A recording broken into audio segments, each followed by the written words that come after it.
Good day to you, one and all. I hope everyone's well. And yes, so today, with this tidal pool seascape,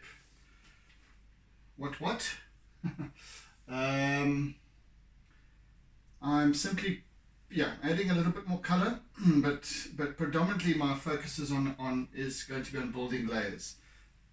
Starting to work with line, therefore form as well. So off we go then. First of all, tea.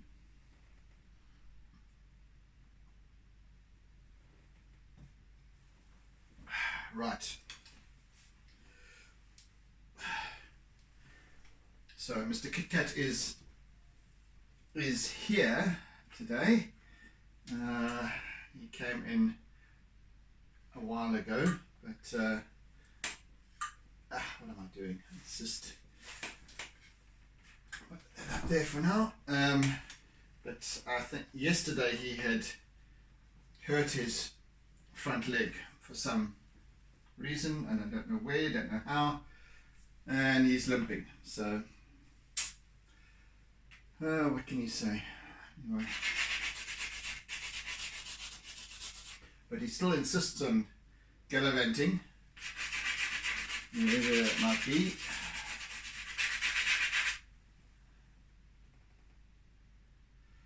Oh, I see.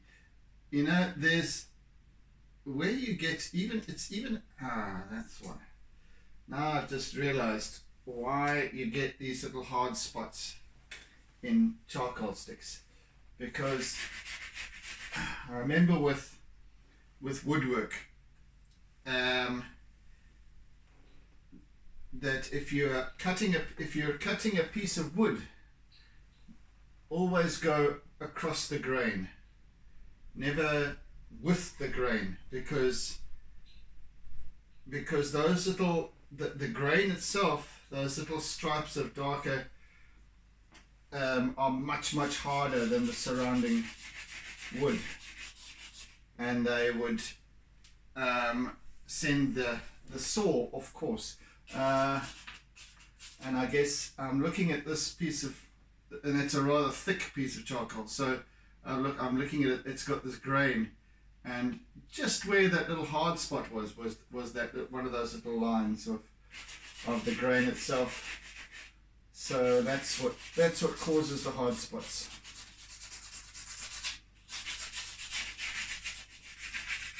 Anyway, so now we know. It's a natural occurrence. Can't be helped. Not a manufacturing or a processing phenomenon at all.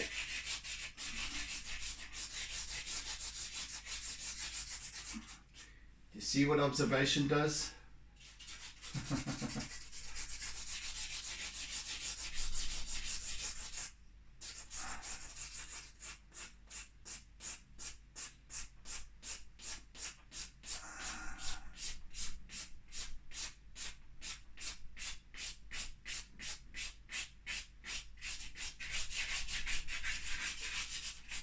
You know, I think I'd said before, you know, these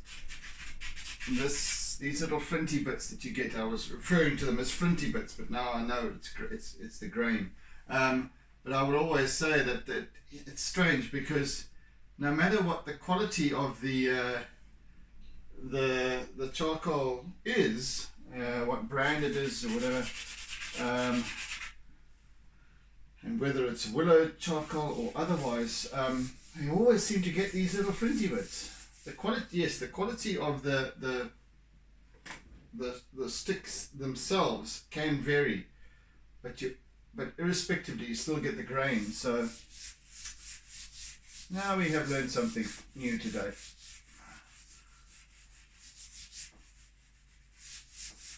And purely by fluke, really. So yeah.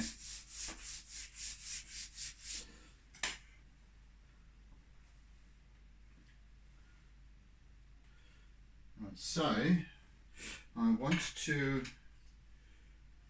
be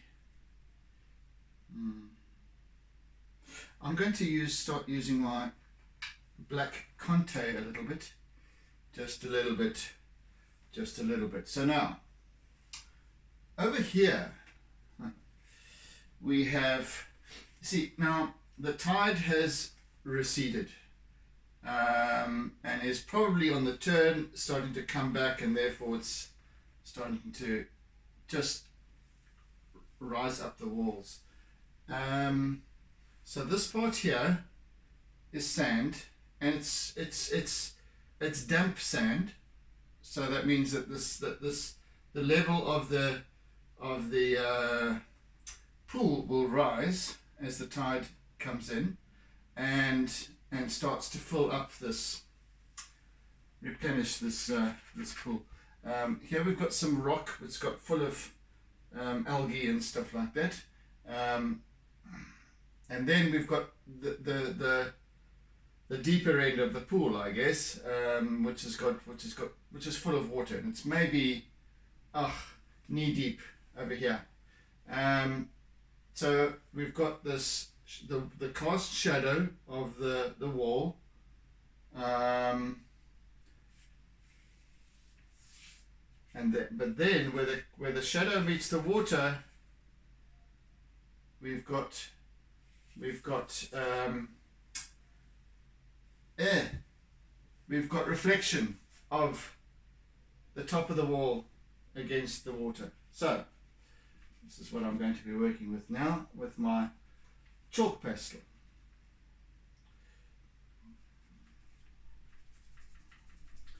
I've got a bit of a rock here that also almost a flat rock, but it still causes it's just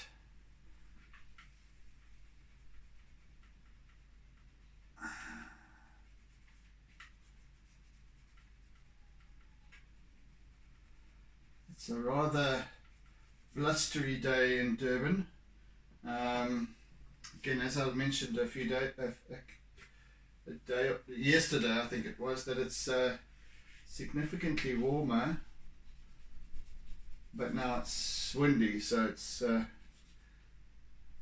temperature's dropped a bit again.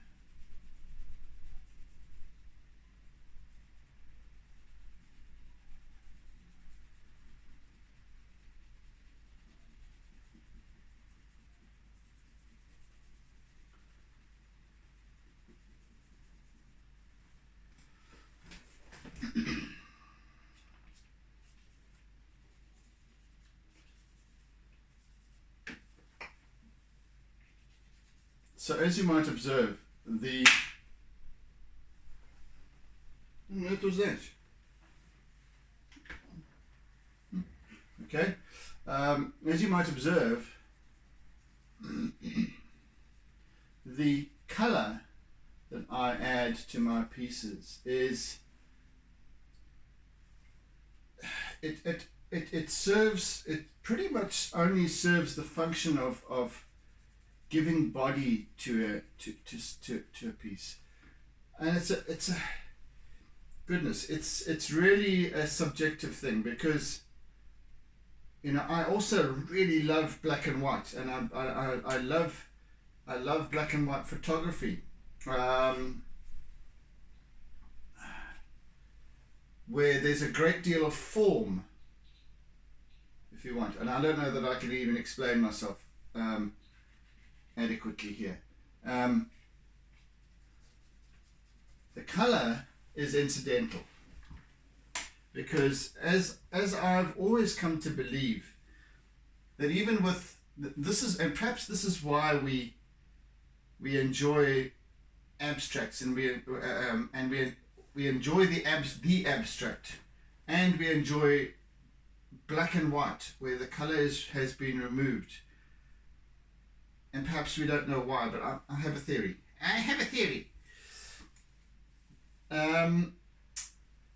That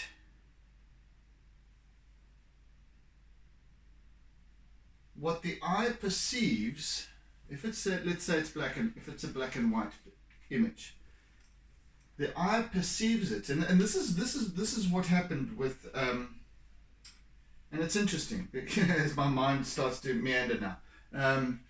with old photography, old photographic records, etc. The wartime era, the Second World War, the First World War, all the photography that took place was obviously in black and white, as was the film.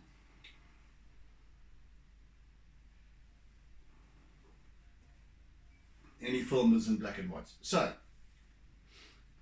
when we see something in black and white, are we actually consciously aware that this is black and white?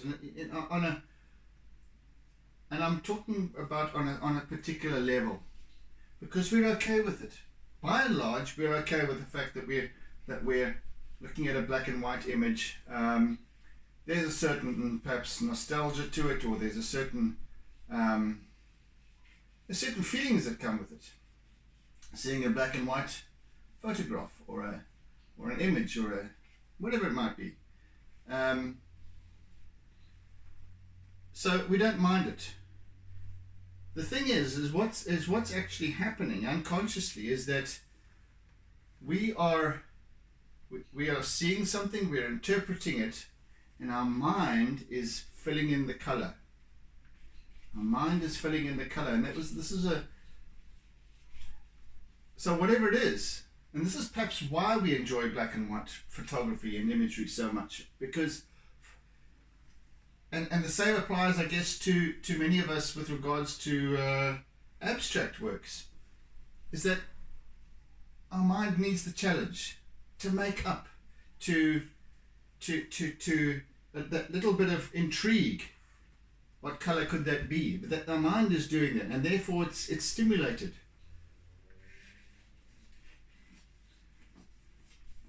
And I'm not by any means an academic of psychology or anything of that nature, not even close, and yet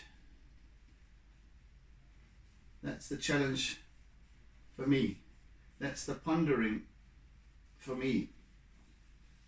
And as you start to ponder more, you start to find the solutions and perhaps some of the answers. And maybe those answers just apply to me. I don't know. Now that I'm thinking about it. So this is why this is perhaps what got me started with doing charcoal pieces.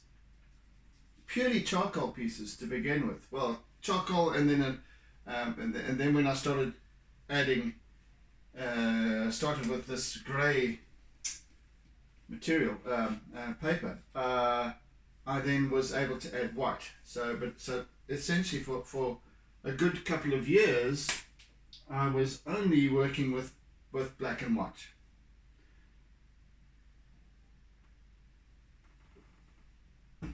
And then slowly introducing a little bit of colour, but a hint of colour, and then progressing into something a little bit more. But even today, the colour that I use is very subtle, you'll notice. I don't use a great deal of colour, and I certainly leave many areas almost untouched. They just don't need colour. And because those areas, and for a time, the earlier seascapes that I was doing, I would add color into the sea, the waves, and what have you, and leave the sky blank. And I have been questioned about that. In fact, in some cases, exhorted to put color in, got to color the sky. So, which I then began to do. Even then, subtly so. But I always maintained that so I've placed color into the rest of the piece and left the sky blank paper. And I believe that because of the composition, because you're engaged with the image, your mind automatically says blue sky. It's reflected in the sea, for heaven's sake, so it's got to be blue. It's an unconscious thing that we do. Anyway, that's my theory. Use it or lose it. Believe it or not.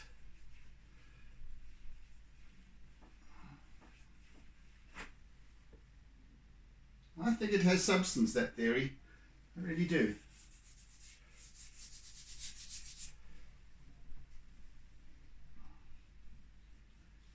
So much that is, you know,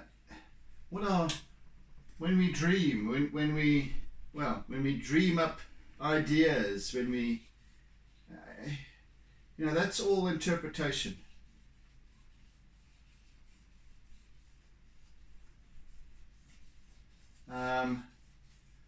The mind needs that stimulation, or it kind of runs into, it begins to stagnate. I think it has some legs, that theory. Deary.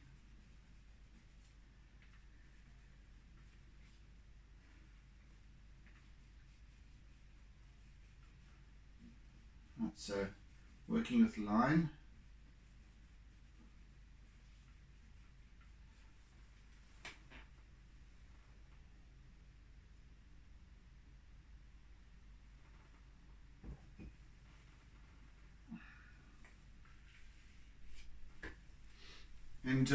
And I think that even if I am adding color to my works nowadays,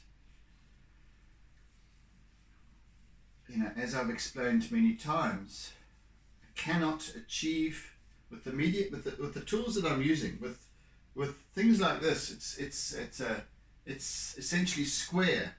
The conté chromes, they're square. They're kind of blunt. The charcoal stick, goodness gracious me, they're blunt. Thinner ones are blunt. You can't get that infinite precise detail that you can with, let's say, graphite, pencils, and so on, and pen, and pen and ink, illustrations, and all that kind of thing. You can't get that infinite detail. I don't have these little, very fine tipped paintbrushes that you can get these very, very hairlines.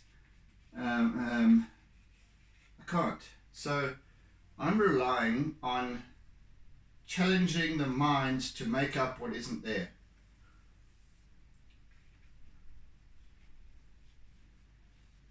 Challenging the mind to make up what isn't there. So, as I've said, from your vantage point over there where the camera is, you're on the other side of the camera.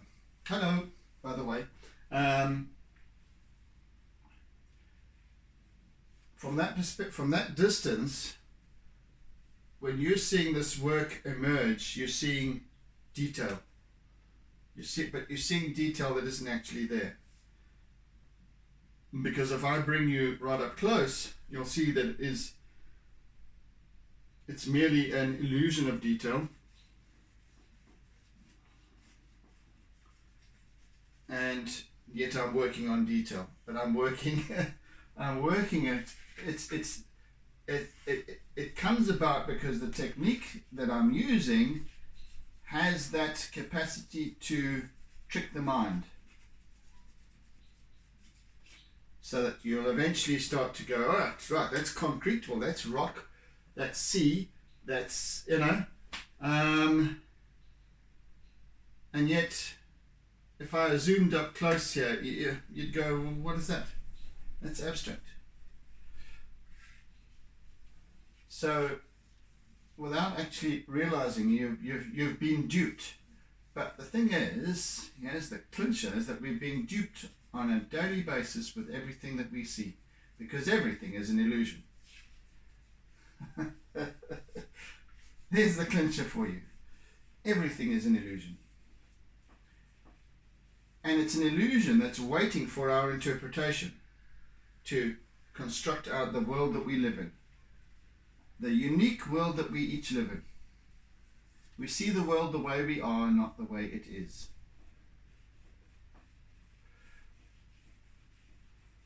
Does that make sense? You see, now what I'm working on here is this. I've scratched away with a bit of charcoal here. It's just a series of smudges with some form and definition and outline and whatever. But now I'm just doodling away here with it, with line, with little scratchy bits of, I'm just literally going all over the show here, and this will end up being a rock. And it's not going to get any more detailed than this particularly, but you're going to see it as a rock. I already see it as a rock. So that's what imagination is all about, and that's the beauty of it, because our mind loves the challenge. Our mind loves the challenge of, when we see and I often come across these old photographs of Durban, for example.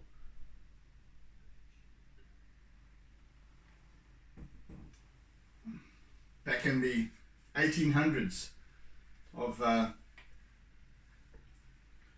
street scenes of places that I know like the back of my hand, and how different they are. But then my mind starts working on applying my knowledge of that scene 150 years later, and filling it in, and therefore recognition. Yes, that's where that is. That's changed, whatever it is. So the mind thrives on a challenge.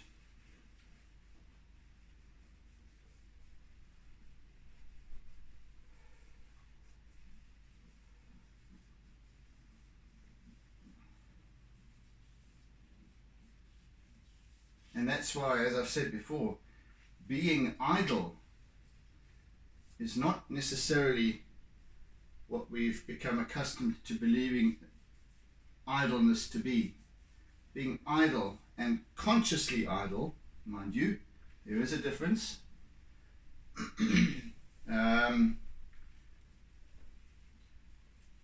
Is how we create. Is when we challenge the mind to wander into what isn't. And that's where possibility begins to emerge.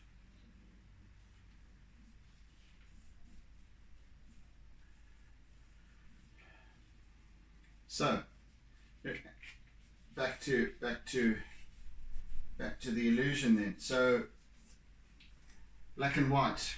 Okay, so aside from that, I've always claimed that line work is where I start to create form.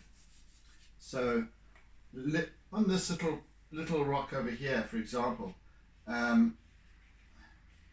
you might see its definition starting to build up, but all I'm working with is this topography of line that gives it shape, it gives it form, and therefore it becomes recognizable for what it is. It's just like, as I've said time and again, looking at a topographical map. When you look at it, it seems like it's got dimension, but it's got depth and you can see almost 3D. So, but when you look closely, it's all little lines. Some of them that are further spaced apart, you will see as flat. Others that are closely bunched together, concentrically, you'll see this shape emerging and building. That's how I'm working, just to fill you in.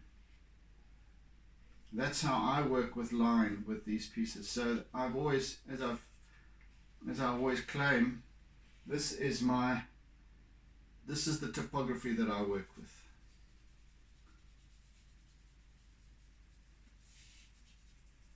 So yeah, not to say that it's absolute, that this is the right way to do things, or the right way to see things or perceive things. It's just the way I work, and it's the way I observe, and I'm sharing that.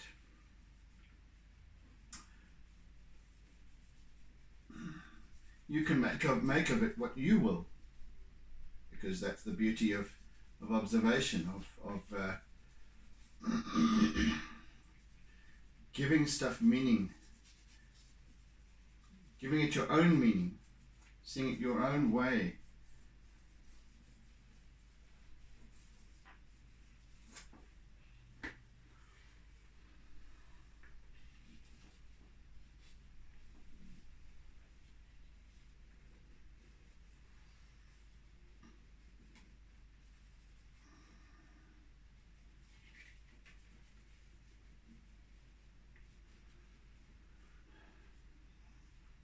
See, this is why these sessions are so important for me, because I get to process this stuff. This realization about the mind being tricked into seeing something, this illusion, and how I go about depicting it. It's important for me to actually understand this, because why I do what I do. I think it helps me to become a more proficient observer and artist, ultimately.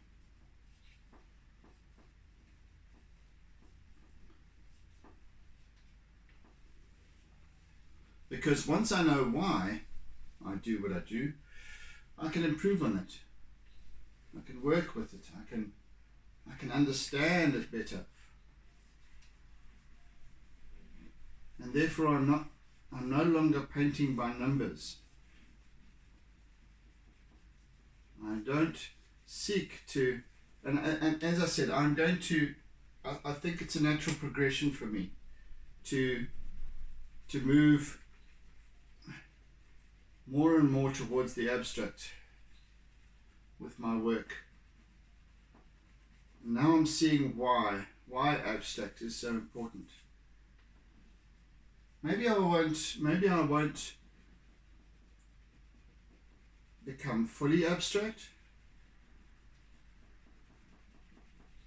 I don't know yet. I'm still waiting to see what emerges. But this line of thinking helps me to understand why abstract is so important. Why do we have, teaser commercials for a movie, for example? We have these little excerpts and little, they're abstracts. They're not the movie. But they, because of what's missing, we now have to see that movie. Does that make sense?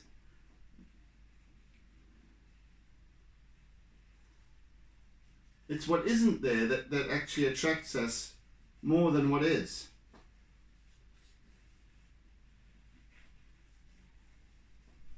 We go, oh, wow, this has got to be a fantastic movie. I've got to see it.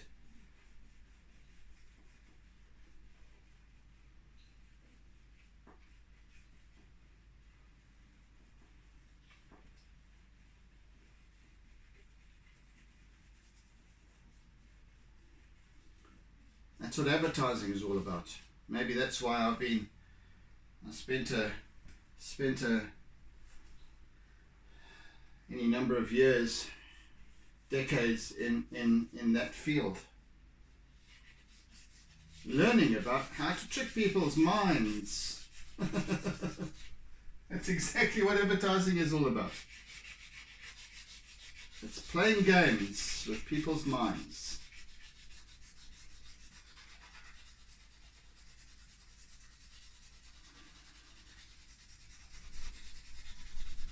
tricking people into believing that they should buy the product, buy this product. This is why you need this product, and that's all delivered in 30 seconds, a 30-second commercial.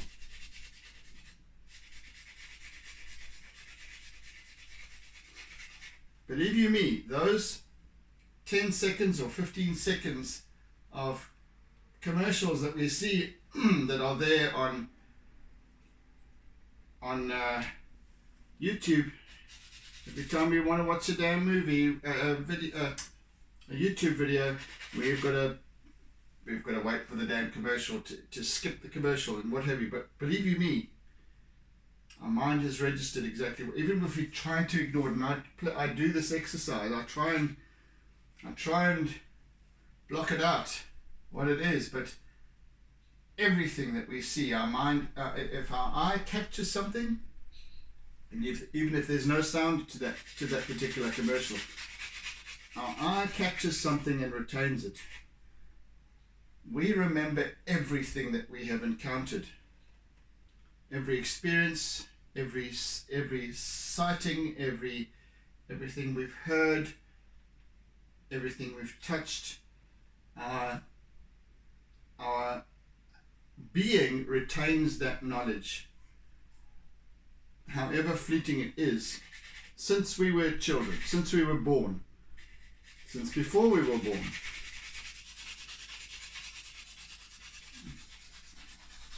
So we are highly susceptible. Certain advertisements will trigger certain responses in certain people. And that's why subliminal advertising was banned.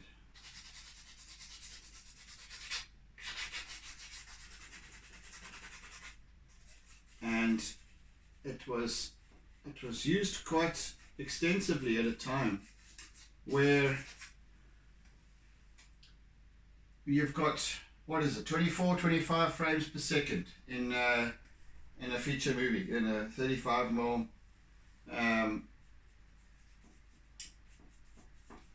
movie, in a movie theatre. 25, 26, whatever it is, however many frames per second. Subliminal advertising was when they placed one image of a Coke bottle or a drink or something like that within the 25 frames interspaced. It's gone. We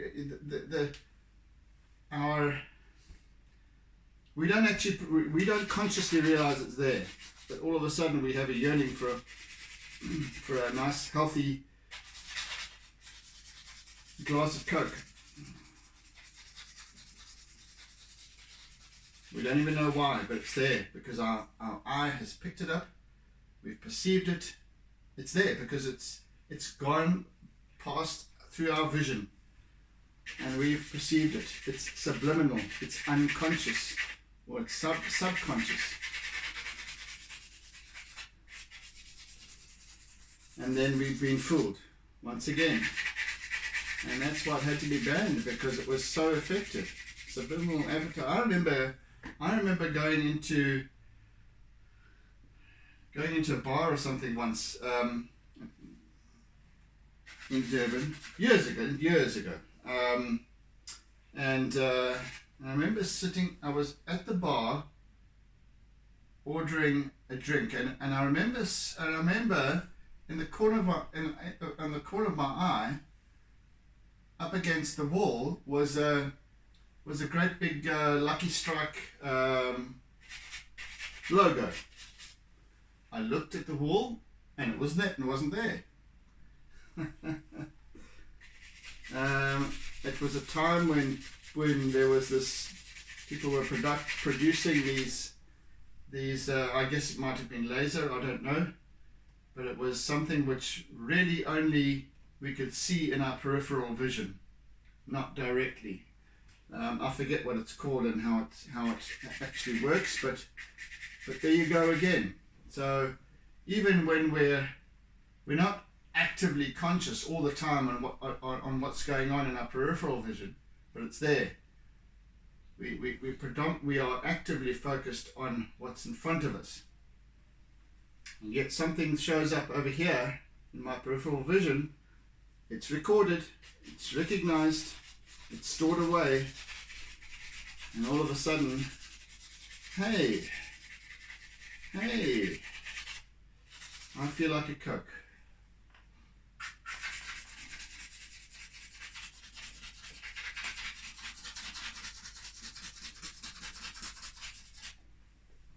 And the same applies to art. It is art.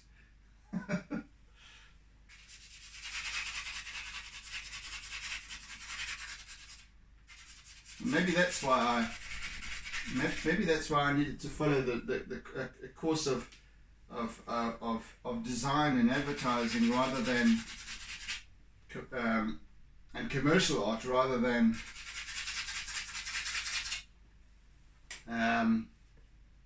fine art, to learn and understand these things,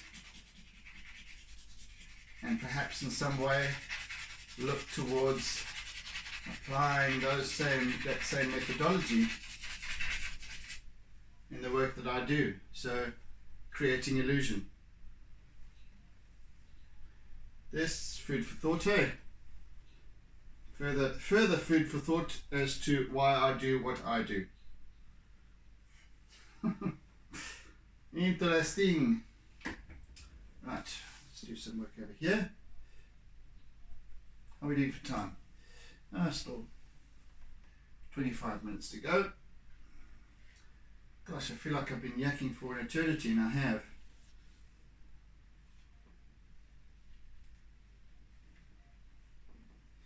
So we get a nice big chip off the wall here. It's been worn down over the decades. Oh yes, incidentally, I came across a fascinating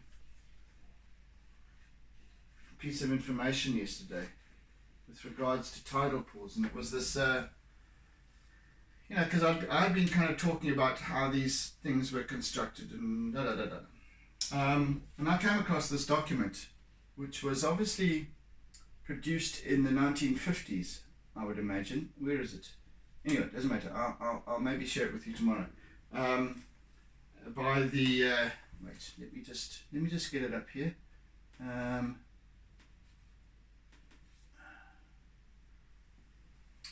Yeah, so I think it was produced in the 1980s, and it's called A Survey of Man-Made Tidal Swimming Pools Along the South African Coast by D.E. Bosman and, oh dear, it's just, damn it, why does it keep, and D.J.P. Schultz. And they went about this survey outlining the need to, for some reason, never mind, outlining the need to build more tidal pools along our South African coastline. And as they had said, many of these pools were built during the 1950s, and I think 90% of them were stretched out. I think, how many of them were built? 80 something, I forget. 80 something pools along our coastline, stretched 90% of them along a 3,000 kilometer coastline. In fact, there's one at, where is it? I forget. But it's quite far up the west coast, and all the way up to KwaZulu-Natal on the east coast, up the north coast, and yeah. So they went about actually analysing the best and most effective method of building these pools, depending on the height of the tide, etc., and how they were filled. In other words, the wall built to a certain height to allow for the wave action, and the tides, when high tide came in, and it would top up the pool, it would come crash over the wall and fill up and fill up and fill up the pool. So, like I said, we've got water over here, and it's sort of dry sand over here. Once the tide comes in, it will fill it up again. Yeah, so different, and they analysed all the different they looked at all the different kinds of pools and how they were constructed, many of which were like this one. The rocky outcrops formed the base of the foundation, really, of the pool. Others were freestanding. Fascinating. I mean, you know, these arbitrary but fascinating tidal pools. They served an integral role, and still do, in leisure, in holidaying, and of course they were kind of built initially not only as a safe swimming area for children and maybe the elderly, and also people like me. Actually, I quite enjoy swimming in tidal pools, but also as a safe place away from the possibility of sharks. And I think that they were constructed originally in the 1950s because of shark attacks.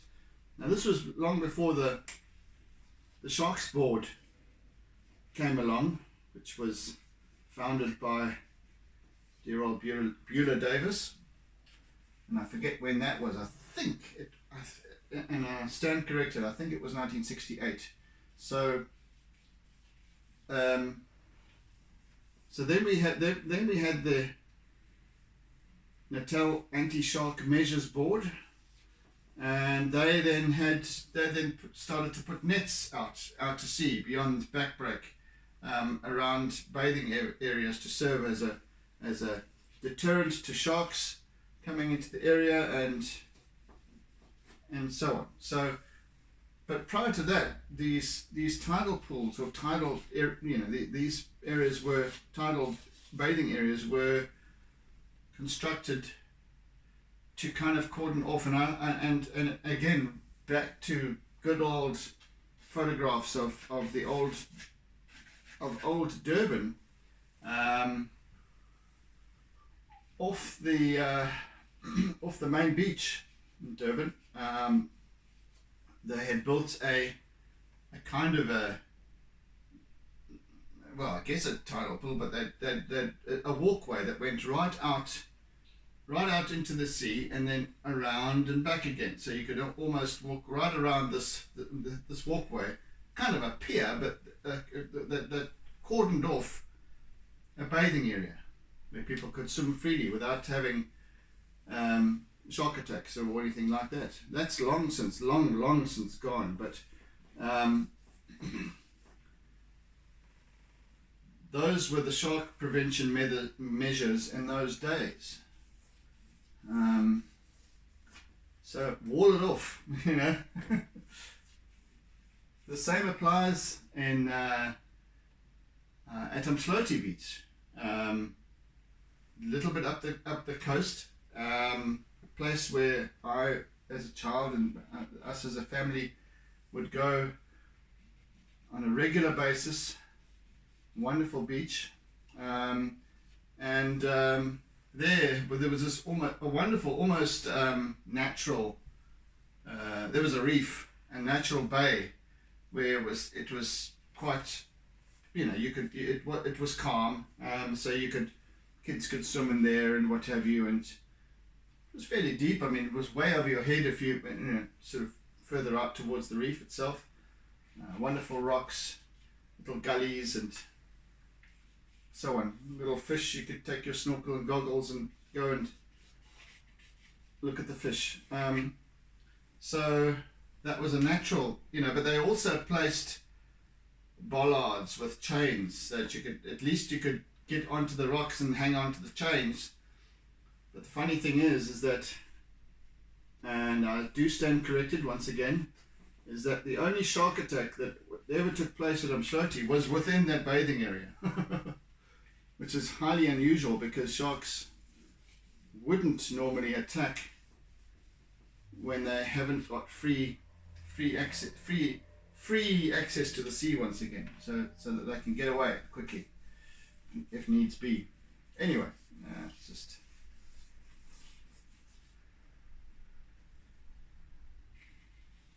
So we have this proliferation of man-made tidal pools, and there are many throughout the world. In England, in Australia, obviously, California, many of them. But I was just, reading this document yesterday. It kind of led me towards maybe I should do a tidal pool study. I mean, I've done a number of artworks now featuring tidal pools, as I've mentioned. Maybe I should do a study, an exhibition of tidal pools. How about that? Right. I've just been working in one little area for so long now. I think it's time to I'm going to put some baby poo, at least some vegan poo brown into this. Where is it?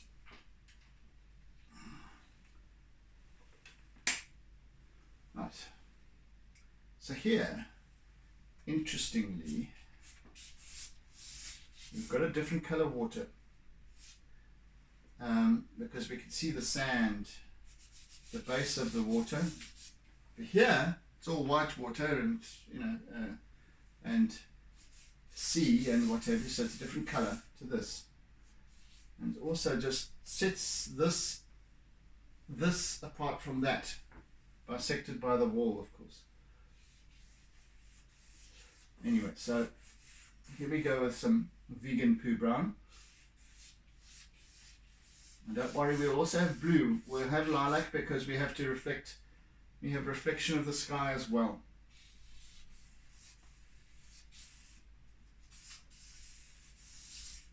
And not much more than a hint of it.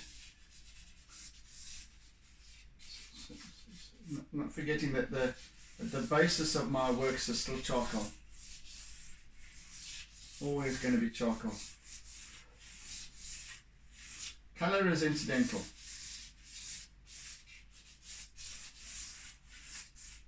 Color is not absolutely necessary, but it does add some definition. It does add some body.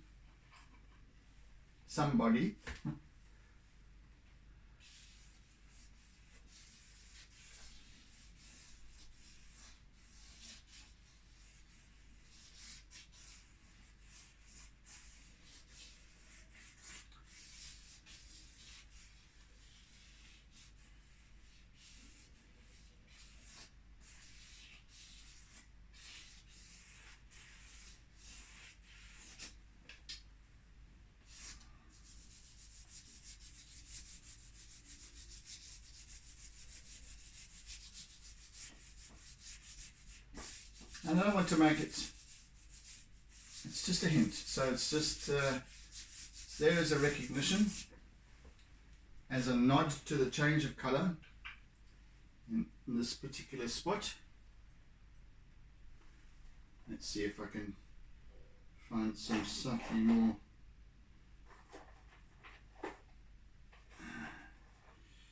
yellowy, mustardy yellowy kind of as well.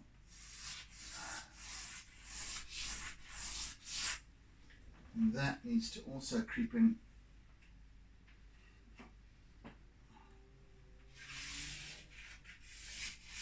here.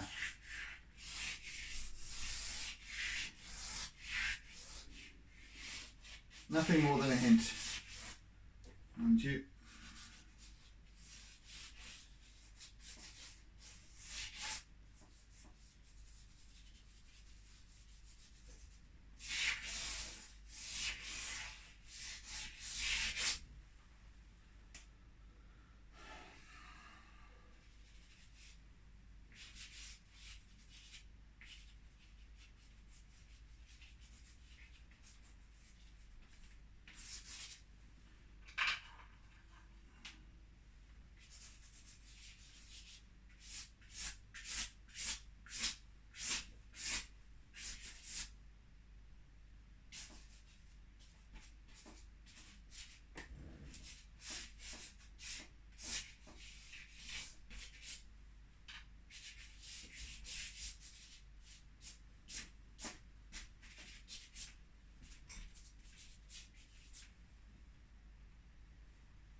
Just under 10 minutes, 8 minutes or so.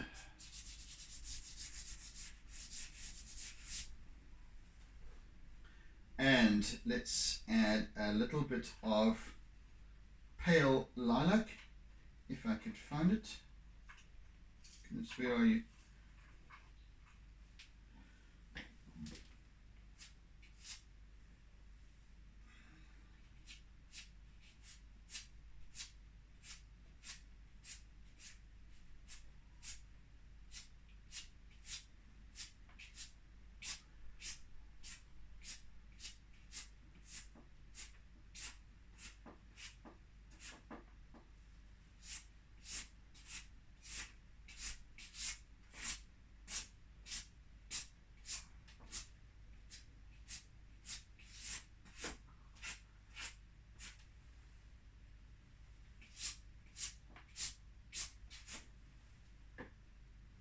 Right.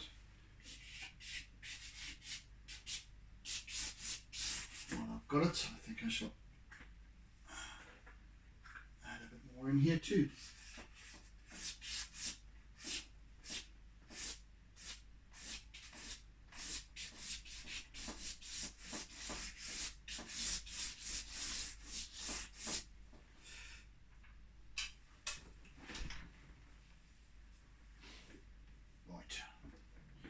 Now,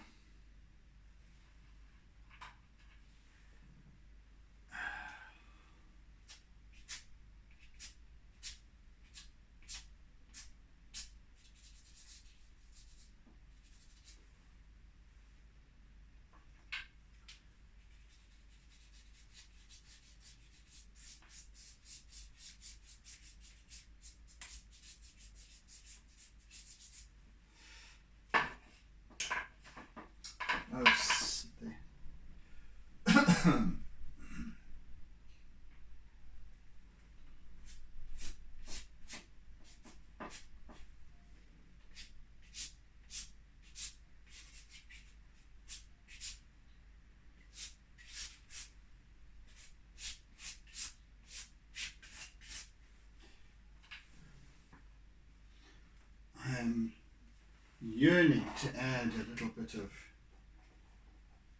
like almost this orange, some orange and marigold and whatever, just a hint.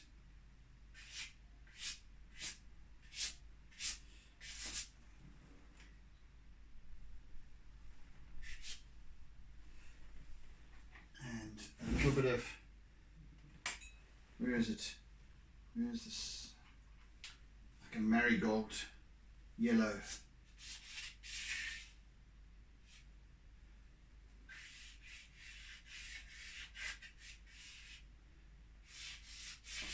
This wonderful sun-kissed concrete slab.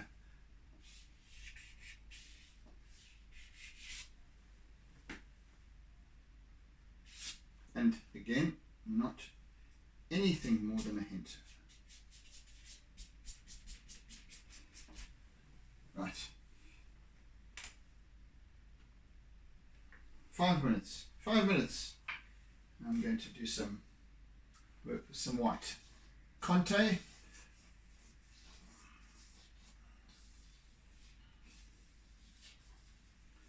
So tomorrow is going to be, I might even get to complete this piece tomorrow. Famous last words, but nevertheless, I'm not going to stake my life in it, but hey, maybe.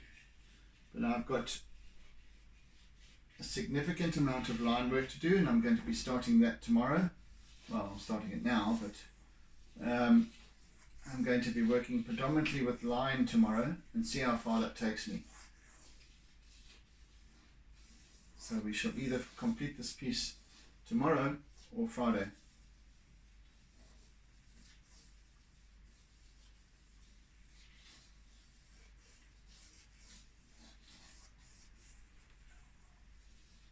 Lots of doodling.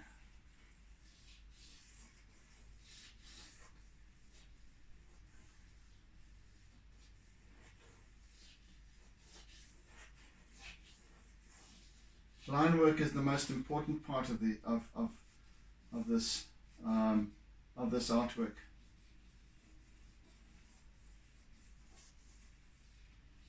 It's the most important contributor. Really brings about form.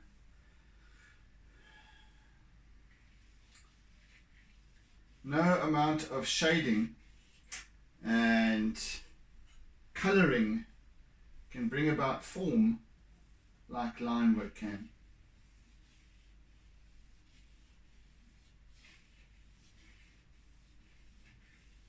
It's like you'll find there's some artists who work purely with line, and they will create an artwork that exists with one line, only a single continuous line that will depict the entire image. So if you want to Google it, you can.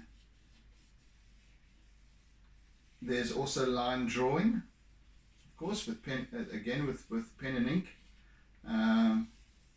But I think if you're interested in Googling continuous line drawing, that would be it. It's just another form of expression, but it essentially is all that's needed. So it will just also illustrate the importance of line work.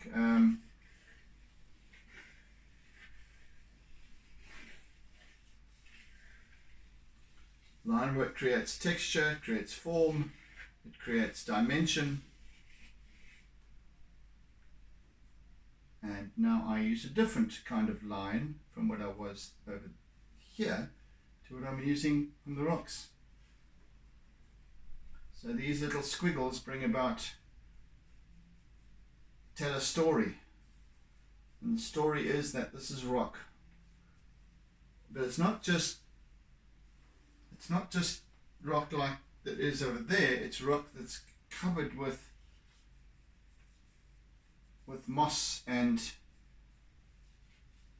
algae and what have you. There's organic growth on these, so I'm using a little slightly more squiggly line over there.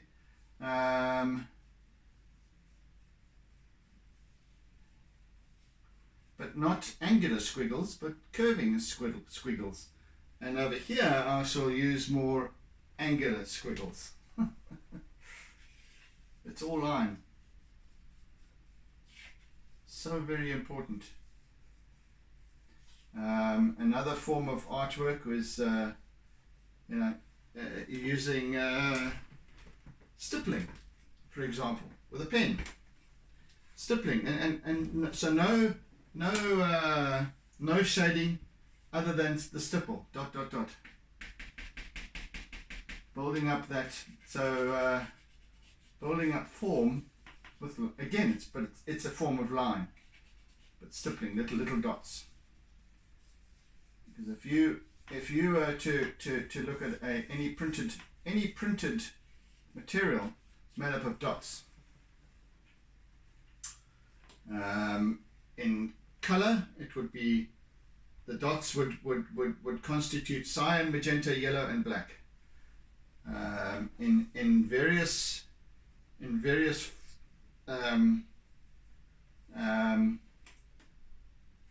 ways.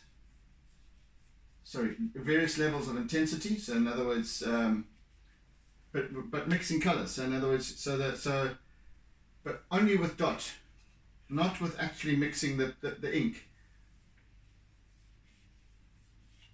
Have a look very closely at a magazine or a newspaper for that matter. So then you've got perhaps a black and white image. Any image. So print, typography, etc. is solid color, black, or a color, for example. Anything that's any photographic type image is then made up with dots.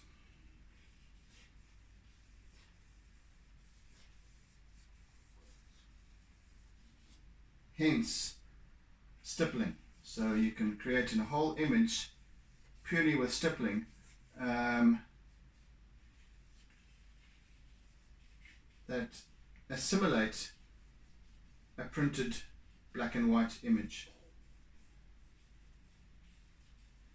And I think if it was, who was it? Oh, Liechtenstein? No, is it Liechtenstein? I forget who the artist was. You know those comic type artworks, pop art type stuff, where you got the fighter plane with wow and bang and all that sort of stuff. And he's used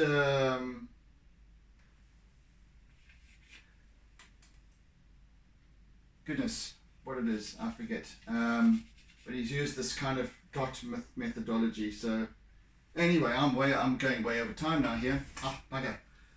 See, I lost myself in talk. I'll continue on this subject tomorrow then. So yes, thank you for joining. And then I thought I wouldn't run over time. So anyway, thanks for joining, guys, today. Thanks for sharing. Thanks for bearing with me. Yes, so we'll continue again tomorrow. And so see you then. In the meantime, oodles and oodles of toodles. And catch you again on the morrow. So be good, be safe, be kind. See you later. Bye. And always doodle.